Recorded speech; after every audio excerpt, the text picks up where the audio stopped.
Good afternoon, everybody, and welcome to the first of the CO Research Trust's research lectures for 2026. A slightly different format and topic for the first lecture. Today is the launch of our latest grants call, and so the format for today is that our grants lead, Gerarda Kendrick, is going to talk about the process, the timeline, and how to get in touch with her. And then we have Dr. Liam Ridge from Manchester Metropolitan University, who is a current grant recipient and has been successful on two previous occasions, and he and I are going to have a chat about his experience of applying to the CO Research Trust. Well, this is our 21st year, and over the last 21 years, we've given out about £5 million in grant awards. And before we move on to Gerarda's presentation, a little bit of housekeeping. If you have any questions, if you want to put them in the chat below, then after Liam and I have had a conversation, we'll have a short opportunity for questions and discussion. So I think that's enough for me for now. You'll hear more of me later. We're going to hand over now to our grants lead, Gerarda Kendrick.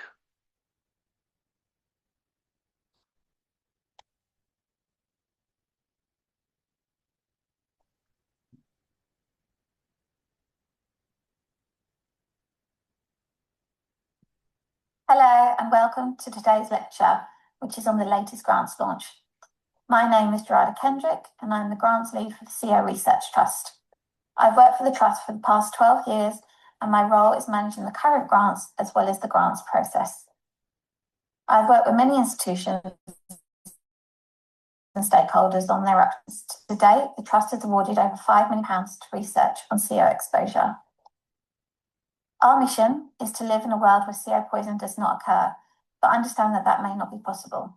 So where CO poison does occur, we want it to be easily detected, diagnosed and treated. Over the years, our strategy has evolved and we review it periodically. Our latest 5-year strategy is available on the website. It focuses on reducing the incidence of CO exposure, improving diagnosis capabilities amongst healthcare professionals, supporting development of new treatments and therapeutics, enhancing understanding of low-level CO exposure, and improving CO detection where risk cannot be fully eliminated. We have awarded grants to a wide variety of projects, and you can learn more about past and current projects on the research pages of the CORT website. Final reports and journal articles from the projects are also available here. If you're considering applying for a CORT grant, we would always advise applicants to take a look at these research pages first. CORT has also published its lecture series, which features many grant recipients discussing their work and giving greater insight into the learnings and outcomes from their research projects. The lecture series is available to watch on the activities section of the website. Our latest grants call opens today on the 13th of January and runs until the 13th of March. Application papers, guidance and terms and conditions are available on the Apply for Funding section of the website.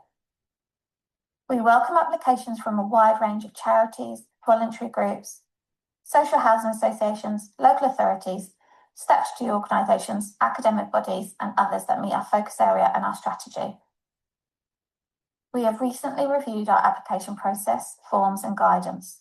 It is vital to read the guidance and terms and conditions prior to applying, and we can only accept applications that include the relevant supporting documentation.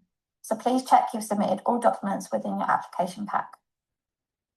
The CORT Grants Committee will review all applications and invite a short list of applicants to a presentation day, which takes place on the 5th of May. The Grants Committee will then make a recommendation to the Board of Trustees and we will inform applicants of the outcome soon after. Please feel free to get in touch with myself or Adrian if you have any questions or would like to talk through your project in more detail.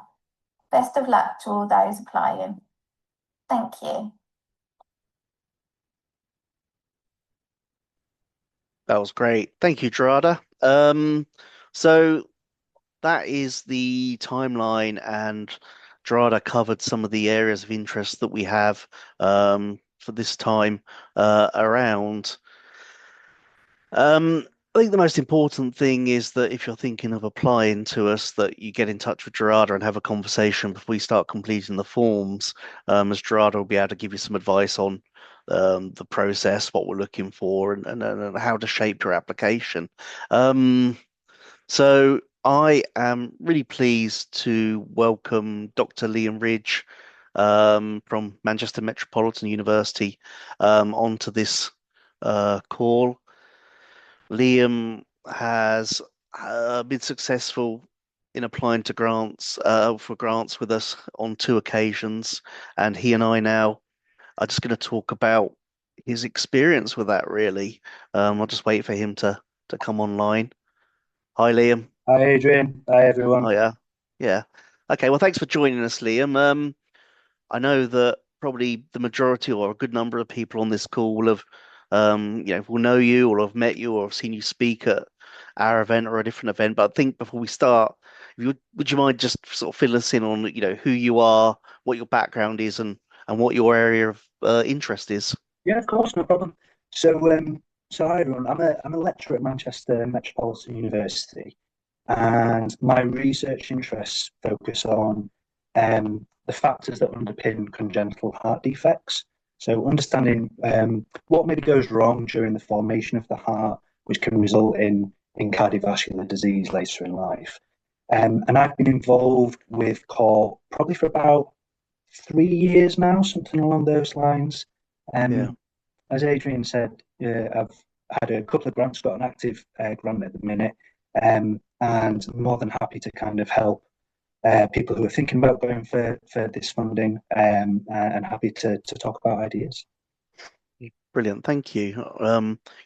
As we've said a couple of times on the call, you've successfully applied to us for funding. Do you have any advice for applicants and people who are thinking of approaching us for grants? Yeah, certainly. So I think kind of touching on what you said right at the start, Adrian, is that it's really useful to have that initial conversation with either Gerarda, yourself, a member of the core team, because you don't have to have a fully formed idea already, good to go for before you start the application. And if anything, I think having those kind of to and fro-in of conversations will help you shape the idea and ensure that it is an adequate fit for courts' aims and objectives of what they want to do. So I think the sooner you can start that conversation, the better, really. Um, and that is an ongoing process. It's not a one stop. That's it. Get your advice and move on. I think I have found court to be extremely helpful in kind of focusing ideas and maybe even expanding those ideas so that you stretch beyond what you initially thought you were going to do. So it's a really good kind of forum to pitch and develop that project idea to maximize the value that we can get from the funding. That's great, thank you. I mean, I think because we are a relatively small organization, we can be quite agile, and whilst we have a rigorous formal process within that, there is quite a lot of latitude for discussion. And like you say, to try and expand those ideas, it's a small field. There's a sort of, I guess, a group of researchers that have come into this area. But I think for the, people coming in, working in this area, I think it's quite a sort of welcoming, topic to come in and work on, as a group. Well, I sort of just mentioned the sort of process being formal and rigorous. You've been through it twice. Do you have any comments really on the process and perhaps how it compares to some of the other, organizations and charities that you've applied to over Yeah. the years? So, excuse me. So I'd say the application process itself is very similar to other funding bodies that I've submitted applications to. So, you're talking about very kind of standard questions of outlining what the project idea is, to in layperson's terms, then more in depth about kind of objectives and key performance indicators, as well as obviously providing that the costing of the project, and you need to be quite specific in that. I guess my advice would be, or what I have found useful, is not trying to overcomplicate the project and put down on commit to paper everything I know about this project and everything I want to do. I found it more useful to kind of almost tell create a narrative of a story that I'm wanting to find an answer to. And then that has been useful for me in the second phase of the application process when you're invited to give a presentation and answer some questions on the application. And that then allows you to kind of frame the project a little bit easier for the broad range of expertise which are on the grants review panel as well. So from my perspective, I'm very used to kind of writing in depth about science, basic science. That's not particularly accessible for every person who will be reading the application. So make it kind of accessible on broad terms, and you have the opportunity to then go into specific detail further down the line. Yeah, I couldn't agree more. I think those applications that have been successful have been able to tell that story and put it in a context that the layperson can understand and make it very digestible and understandable. And then, that expanded into the detail for those members of the committee that have that deeper scientific knowledge. The the other thing that we try and do as an organization, because we are, relatively small, we are relatively specialized, and it's, a relatively finite field that we work in, is we try and make sure that we provide opportunities through our conferences, through our workshops and symposium and other activities to try and bring people together, to give opportunities for people to network and talk about the work that they're doing, share ideas, and look for possible opportunities for collaborating. I guess, it's a cliche phrase, but to sort of add value and support our researchers beyond just providing funding and money. I don't know, I mean, obviously, you and I have attended various conferences and events and activities together.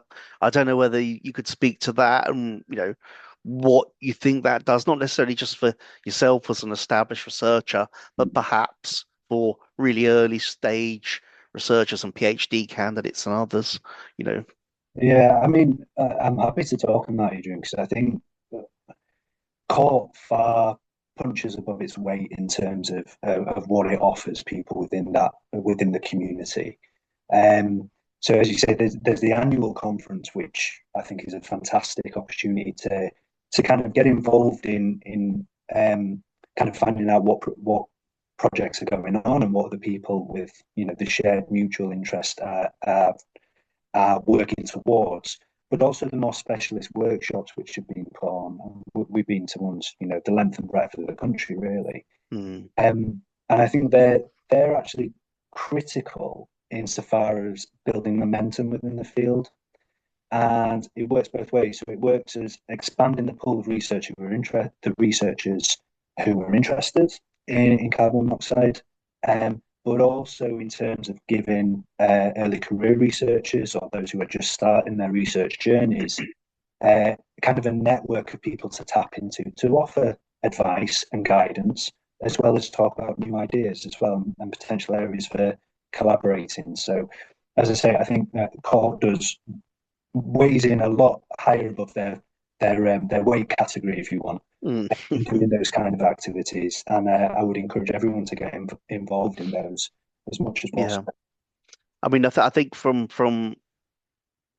my point of view, having sort of seen a number of our grants fund PhDs, PhD candidates achieving their doctorates, it's really, really important that the things that we do give these guys an opportunity to develop some of those soft skills. You could spend 3 or 4 years in the lab but actually it's quite good, you know.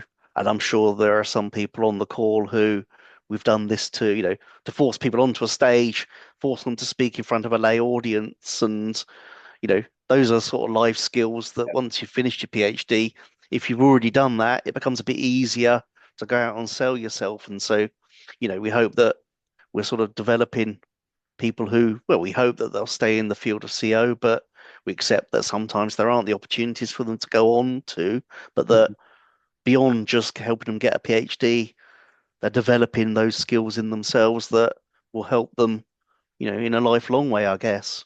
Absolutely. You know, the investment being made by CORT is not just a monetary value to generate an output at the end of the project life Mm, cycle.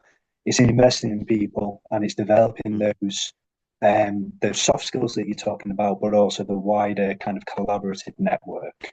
Which, if we are to try and achieve the overall aims of CORT to eradicate CO poisoning and ill mm. health from CO, then we need that momentum and we need that kind of critical mass of researchers and policymakers and those involved in health education, etc., to be moving in the same direction.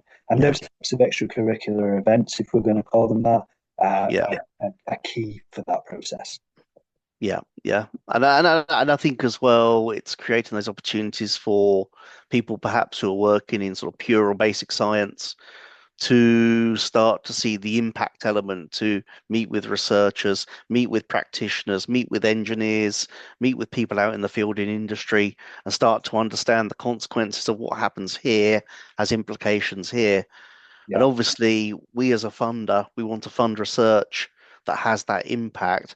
But obviously, you guys as research, as academics, impact is key, you know, to what you're doing, you know, beyond getting papers published and things. So we have that kind of shared aim as well.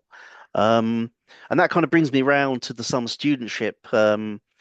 Last year we ran in partnership with iGEM, a summer studentship competition, and we made two studentship awards, one to Sheffield Hallam University and one to Manchester Metropolitan University. And it's something that we'll be looking to do again this year. I think you'd agree with me that that was a really, really good experience. I think Jenna got a lot out of it, and it was, you know, it was a really, really, you know, relatively kind of straightforward process, relatively low cost, but you know, we got quite a lot out of that summer got period, an didn't awful we? lot. Yeah, so it was a natural kind of continuation for us. So it made sense for Jenna to apply for the scheme because she'd done an undergraduate project with me for about 2 months beforehand. And so we were able to continue that project and generate some exciting data which we will use going forward. But it kind of harks Yeah, back to what we were just talking about, as in that soft skill development and in investment in people. Whereas that yeah, relatively small monetary value enabled Jenna to do a couple of months worth of lab experience, which has bolstered her CV. yeah, It's set her up in a much better position for working life afterwards when she's yeah, entering the job market. But also, she's got that attachment to CO, and we're seeing if we can help her in her kind of her research aims to stay involved in science and specifically CO. So yeah, I think yeah. it's a wonderful scheme, and I'm really pleased to hear that Mm, that is continuing. yeah. And I have to say, her presentation at the conference at the end of last year. You know, naturally, you know, it's the first time she'd spoken on the stage like that, and you could see she was nervous, but you saw her growing confidence as it went on, and by the end, she sort of lit up like a pinball machine. It was, yeah, it was really lovely to see. You know, um, Uh, yeah, yeah, yeah, in front of 100 odd yeah, people, but yeah, this is um, providing opportunities that these people wouldn't ordinarily have. So yeah, yeah. No, and you know, long may it continue. I think you know, I think that's everything from me. Do you have any final comments, Liam? Or anything else to add? We've got a Q&A now. I don't know if it doesn't look like we've had any questions in the chat. I don't know if anybody has any comments out there, the people who are listening in. If you don't have any now, you can get in touch with Gerarda or I, you know, over the coming weeks, and we'd be happy to have a conversation about things. And I'm sure if you drop to Liam an email, he'll give you a candid view of his experience or give you any advice if you've any questions for him. Absolutely. Yeah, no problem, Adrian. I think Yeah, just while anyone's kind of thinking of questions, I'd implore you all. You're all here for a reason. You know, you're interested in potentially applying. I just encourage you to do that. You know, don't, yeah, there's always an excuse why you might not do it. I would yeah, say the sooner you embark on those conversations, the sooner you start talking to people about your idea. yeah, It's going to be helpful, and I'm more than happy to contribute in whatever way I can with that. yeah. So I'm just looking at the questions here. Hang on. Okay. Okay. I have a question from Dr. Mario Herigstad at Sheffield Hallam University. Regarding the summer studentships, would you accept applications from postdocs and PhD students? It would be great experience for this career stage. I think we would be open to that. Um, I think that's one for me to take away and have a discussion with the grants committee about, the scope of the project. But it could be that, we run sort of two channels, two calls. Because I think the stage that we supported, that sort of transition from undergraduate to masters or masters, to PhD, I think they're kind of key, gaps. So I'd like to maintain that because I don't think there's lots of funding and opportunity for people at that stage. But yeah, I think it's something that we can certainly look at. Um, and then we have a second question from John O'Grady, who is the chair of our grants and marketing, comms and marketing committee, and he's a court trustee. Liam, thanks for joining us today. What is your key piece of advice for any prospective grant applicant? The key bit of advice, again, just to reiterate what I've said, is reach out to CORT, either Gerarda or Adrian, and start that conversation about your idea. As I said, Yeah, it doesn't have to be fully formed, and if anything, it's going to be much more beneficial for you to initiate that conversation about what you want to do, to help you kind of align that and give it the greatest chance of success, with the grant review committee. Further to that, I would say again, just in the application, simplify as much as you can. Not dumbing down. It's a different word, but you need to take the grant committee who have very broad skills and experience, and you need to take them on the journey with you through the story of what you want to do. So I would say start the conversation early and make sure your application is accessible to a broad audience. super, thank you. And I have a question. Dr. Anthony McGeary, who is head of sociology and anthropology at the Makerere University in Uganda. He's asking whether he can get your email address, Liam. I don't know if Anthony, if you want to contact myself, Gerarda, or the team, then what we can do is we can put you in touch with Liam. If you want to send us a note, that would be great. We have another question from Anthony Nyumbi, who is a former court grant recipient and is based in Uganda at the moment and is leading on the CO Research for Africa project that we're working with him on. We do have a list of universities, Anthony, that are open for collaboration. So let's have a discussion about that, and we can put you in touch with the relevant people that kind of working in the area that you're interested in. Okay. And Anthony McGeary has come back and said he's particularly interested in the intersectionality between the biological and social sciences in the grant applications.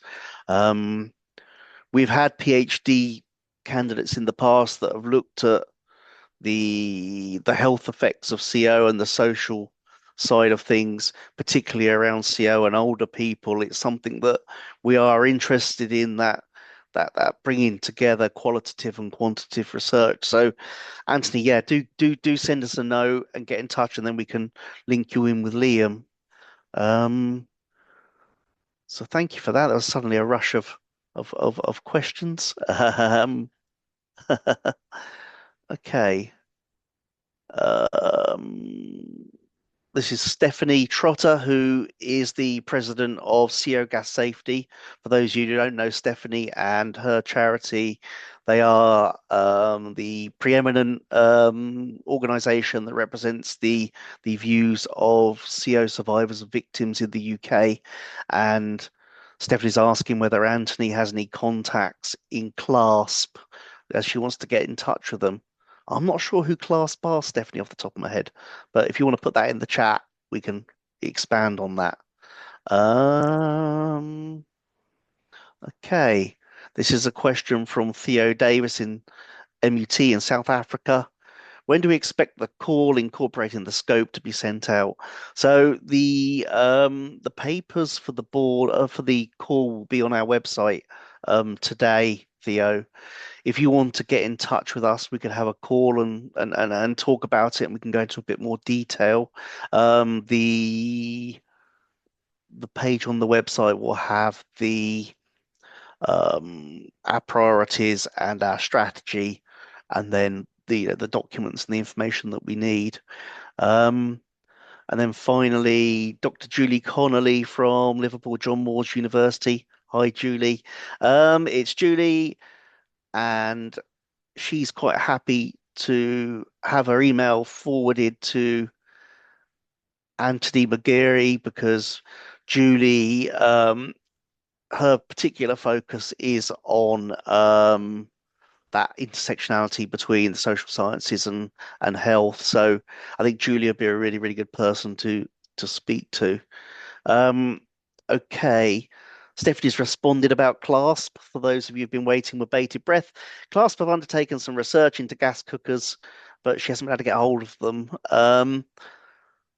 Stephanie, drop me a note and let's pick that up offline. And I'll see if I can find out through HHIC or one of those the manufacturers associations and see if we can get there. Hope that's okay. Okay, you're welcome, Stephanie.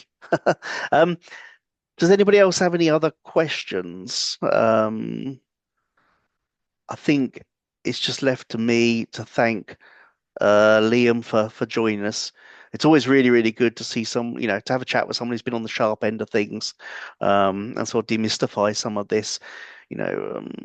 I think sometimes organizations that fund research can be a bit sort of aloof, mysterious, and kind of distant. And I think we've tried all the way along the line to try and be the opposite, because I think we get better results and better projects and better applications that way. So thanks, Liam. And if we don't have any other questions, I'd just like to thank everybody who has joined us this afternoon. And if you want to talk about a project, do get in touch with Gerarda. And I think we'll have those details at the end of this video that's about to play. So I'm just waiting for Lauren to pop up to play the video. See, as if by magic, Lauren appears. So thank you, everybody. And yeah, I hope to hear from you all soon. Thank you. Bye. If you would like to know more about grant funding by the CO Research Trust, this video should give you all the information you need. With over £5 million awarded to carbon monoxide exposure research to date, the Trust are working towards a world without CO poisoning. Grants are awarded to a wide range of projects. Past and current research reports are available on our website. Focus areas for the current strategy period are reducing CO exposure, improving diagnosis by healthcare professionals, supporting new treatments and therapeutics, increasing understanding of low-level CO exposure, and improving detection where risks cannot be eliminated. The CO Research Trust 2026 Grants Call will run from the 13th of January to the 13th of March. Application forms, guidance, and T&Cs are available in the Apply Now section of the website. Any interested applicants are welcome to reach out to Grants Lead Gerarda Kendrick or Chief Executive Adrian McConnell with any questions. We look forward to receiving your applications. Good luck.